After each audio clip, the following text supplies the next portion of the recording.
नमस्कार, स्वागत है आपका सीबीसी आवाज की इस खास पेशकश भारत उदय में। जी हाँ, भारत का जो राइजिंग चैनल है वो अब पूरी दुनिया में अपनी धाक जमा रहा है और हम बहुत बड़े लक्ष्य को लेकर के आगे बढ़ रहे हैं।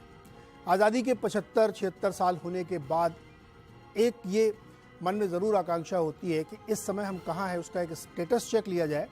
साथ ही जो हमने बड़े टारगेट्स रखे हैं, $5 ट्रिलियन की इकॉनमी बनने का, थर्ड लार्जेस्ट इकॉनमी बाई 2029 बनने का, इन सब के मद्देनज़र आज हम कहाँ खड़े हुए हैं और हमारा फोकस क्या होना चाहिए। क्या सारी जो इंस्टीट्यूशनल तरीके से हम ग्रोथ की तरफ बढ़ रहे हैं वो बिल्कुल ठीक है, दुरुस्त है, या हमें थोड़ा फोकस शिफ्ट की ज़रूरत है। और साथ ही एक सवाल हमेशा भारत जैसी इकॉनमी के साथ जुड़ता है कि हम नंबर्स की बात जब करते हैं कि जीडीपी हमारी बढ़ गई है, $4 ट्रिलियन की हो गई है, हम 5 ट्रिलियन तरफ बढ़ रहे हैं, तो क्या इनकम का डिस्ट्रीब्यूशन भी उसी तरीके से हो रहा है, यानी पर कैपिटा इनकम भी उसी रफ्तार से बढ़ रही है, या कहीं पे एक इनकम डिवीज़न में दिक्कत है। तो ऐसे तमाम सवाल आपके मन में होंगे, उन्हीं को आज जानने की कोशिश करते हैं कि इस वक्त हम कहाँ खड़े हैं और यहाँ से आगे का रास्ता किस तरह हमें तय करना चाहिए, जिससे भारत सही मायने में एक आर्थिक शक्ति के रूप में स्थापित हो सके और हम ये कह सकें कि वाकई हमारा पूर्ण रूप से जो आर्थिक उदय है वो हुआ है। इसी पे आज हम बातचीत करेंगे। हमारे साथ जो विशेष मेहमान है, मैं उसका परिचय करा देता हूँ। बीसीजी एशिया पैसिफिक के चेयरमैन जन्मेजय सर हमारे साथ स्टूडियो में। सर बहुत बहुत स्वागत है आपका। निरंजन हीरनदानी जी हैं, जो हीरनदानी ग्रुप के चेयरमैन और मैनेजिंग डायरेक्टर हैं। काफ़ी ज़्यादा इंडस्ट्रीज़ में उनका अपना दखल है। इसके साथ ही राजेश शुक्ला जी हमारे साथ हैं, जो प्राइस के एमडी एंड सीईओ हैं। राजेश जी बहुत बहुत स्वागत है। और सुनील सुब्रमण्यम जी हैं, जो एक एसेट मैनेजमेंट कंपनी के एमडी एंड सीईओ हैं, सुंदरम एएमसी, और बहुत ही क्लोजली मार्केट, कंपनीज, उनके कामकाज पे नज़र रखते हैं। आप सबका सर बहुत बहुत स्वागत है। तो बिना समय गंवाए हुए तुरंत बढ़ते हैं। जन्मेजय सर, बहुत ही सिंपल सवाल है लेकिन फोकस जवाब है। भारत जो रास्ता इस समय तय कर रहा है या रास्ते में बढ़ रहा है इकोनॉमी को लेकर के, वो ठीक है एकदम? देखिए, बहुत सी चीज जो भारत कर रहा है वो बिल्कुल ठीक है।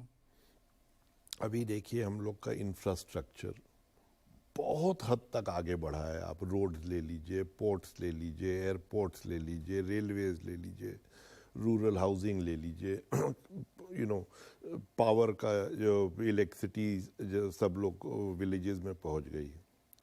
दूसरा, आप देखिए कि डिजिटल पब्लिक इंफ्रास्ट्रक्चर जो इंडिया का है वो दुनिया में सबसे बेहतरीन है, विदाउट अ डाउट।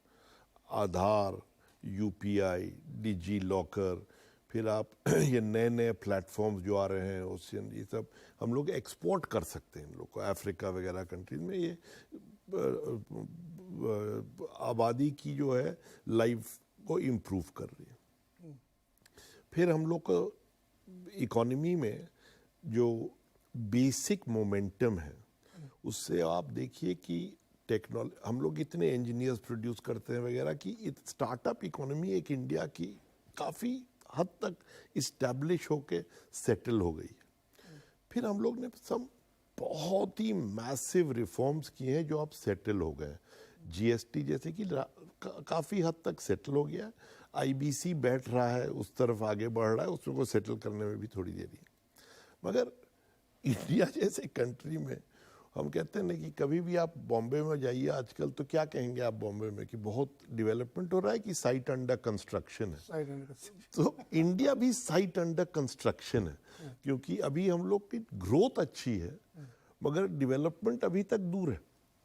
सब इंडियंस को जो है, जो बेनिफिट्स होना चाहिए डेवलपमेंट में, सबको नहीं मिल रहा है। तो उसके लिए हम लोग को पानी में हम लोग क्या करें, कैसे इम्प्रूव करें, पूंजी, डोमेस्टिक पूंजी का यूज कैसे हम लोग इम्प्रूव करें, और मानव पूंजी को हम लोग कैसे स्ट्रेंथन करें, ये सब बड़े इंपॉर्टेंट मुद्दे which is work under process. तो जनरल सर, इसको थोड़ा और नैरो डाउन करते हैं इसी सवाल को।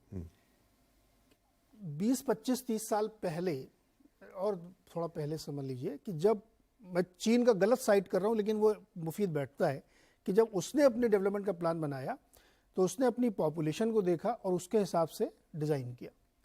हमारे यहाँ जो मैंने एक सवाल रखा था कि इनकम डिस्ट्रीब्यूशन भी साथ के साथ वैसी होनी चाहिए, तो हम ग्रो तो कर रहे हैं क्या, जैसे साइट अंडर कंस्ट्रक्शन है, बहुत सारे काम चल रहे हैं, सड़कों पे, डिजिटल पे, ब्रिजेस बन रहे हैं, रेलवे में मैसिव काम हो रहा है, लाखों करोड़ का प्रोजेक्ट है। ये वाकई एक ऐसा तो नहीं कि वन साइडेड डेवलपमेंट चल रहा है कि इमारतें खड़ी हो रही हैं लेकिन उसमें रहने के लिए क्वालिटी वाले लोग भी नहीं है हमारे पास, और एक डिस्ट्रीब्यूटेड इनकम के थ्रू हम चल रहे हैं। मतलब ये और सरल शब्दों में कहें, जॉबलेस ग्रोथ तो नहीं हम करने रहे। देखिए, पहले तो 3 अलग अलग बात आपने पूछी। एक तो चाइना का जो डेवलपमेंट 1980 और 90 में हुआ ना, उसके कोई ज़्यादा चर्चा नहीं होती है। पहले चाइना ने क्या फिक्स किया? पानी। सेकेंडली उसने क्या फिक्स किया? मानव पूंजी। और तीसरा उन्होंने क्या किया जो हम लोग कभी नहीं कर पाएंगे? Visa controls for movement in China. ये जो माइग्रेशन होता है इंडिया में, वो चाइना में अलाउड नहीं था। आप बीजिंग नहीं जा सकते थे, शंघाई नहीं जा सकते, आपको पास चाहिए। पास के बगैर आपको स्कूल नहीं मिलेगा, हेल्थ माने हॉस्पिटल नहीं मिलेगा। ये सब कंट्रोल्स थे बहुत स्ट्रॉन्ग, एंड शिफ्ट था to subsidize manufacturing against agriculture. India में वो कैसा कुछ मैन्युफैक्चरिंग को कभी सब्सिडी नहीं मिला है। तो पहले तो, और फिर जो डेवलपमेंट हुआ काफी हद तक एक्सपोर्ट लेड था। तो 2000 से 2010 में जो चाइना ने किया, वो 1 ट्रिलियन से 6 ट्रिलियन डॉलर की इकोनॉमी बन गई।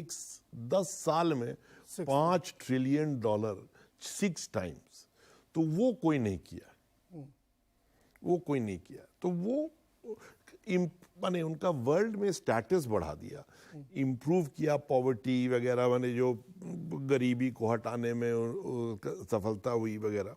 मगर 1980 और 90 में जो हो रहा था उसकी ज़्यादा लोग चर्चा नहीं करते, मगर बहुत महत्वपूर्ण था। वो बहुत इम्पोर्टेंट है, क्योंकि जब आप एक बड़ा लक्ष्य लेके चलते हैं तो उस समय फिर बहुत सारे स्ट्रक्चरल बदलाव, कुछ सेक्रीफाइस, उसकी लोग आलोचना भी करने लगते हैं, लेकिन वो इम्पोर्टेंट है जी, उसको इग्नोर नहीं कर सकते आप। बिल्कुल, है ना सर? तो मैं इसको लेके आऊँगा क्योंकि वो बहुत महत्वपूर्ण सवाल है। हिरेन दानी जी,